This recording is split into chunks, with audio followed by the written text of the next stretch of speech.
Cooking with plants, vegan made easy. Hi everyone, it's Anya from Cooking with Plants, and today I'm making a potato Buddha bowl. So this will be a nice combination of sweet potato and regular potato, and you can use any potato that you like. So let's get started. First of all, I'm starting with a nice bowl of greens. This is just a great base to place all the other things onto. Also, I have pre-boiled and cooled some potatoes, so you can cook them any way that you like. You could bake your potatoes, boil them, have them hot or cold, totally up to you. And then basically combine them with any vegetables that you like and with grains or beans. The choice is totally up to you. It's a great way to use leftovers that you have in the fridge or anything that you want to cook up in your cupboard. Put it in a bowl, add this amazing dressing that I will be showing you in a moment, and you will be set. Breakfast, lunch or dinner, this is super easy to make. Okay, so I'm going to start layering the potato around the edge of this bowl.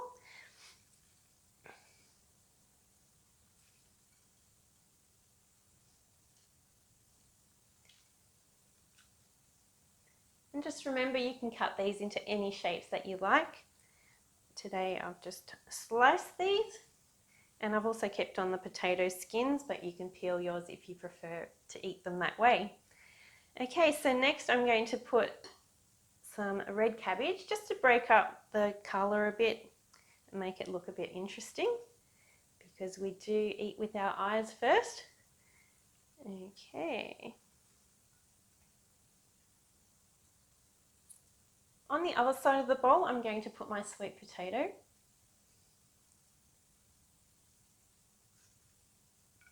And then I'm just going to put a few slices of cucumber as well. So again, just alternating those colours and making it look interesting. Off to one side, I'm just going to place some cherry tomatoes that I've cut in half.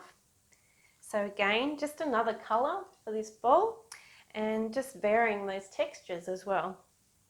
And the last thing I'm going to put on here before I make my dressing is half of an avocado.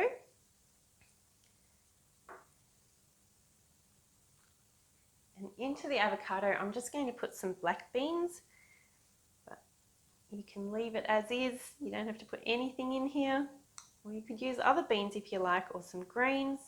Again, totally up to you. And then I also have some chia seeds, so I like to put that over my avocado as well. Okay, so it's time to make the miso tahini dressing. So for this, I'm using 1/4 of a cup of plant-based milk. I'm using soy milk, but you could use any unsweetened milk that you like.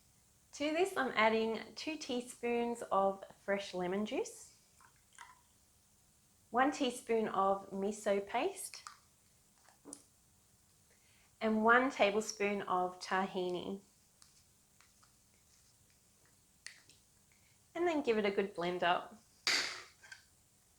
So this has been blending for about 1 minute and it smells delicious, and it's super creamy and ready to pour over the top, or you could serve it in a small dish, either in the salad itself as a dipping sauce or next to the salad as a dipping sauce also. So I'm going to give this dressing a quick taste test. Oh my gosh, that is so creamy. Nice and thick. It's almost like a sour cream consistency. This will be super delicious with the potatoes. I can't wait to have this for my lunch. Let me know what you think of this recipe. Remember, you can print it off my website at CookingWithPlants.com, and join me on Instagram and Facebook at Cooking with Plants, and I look forward to seeing you for the next recipe. Bye for now.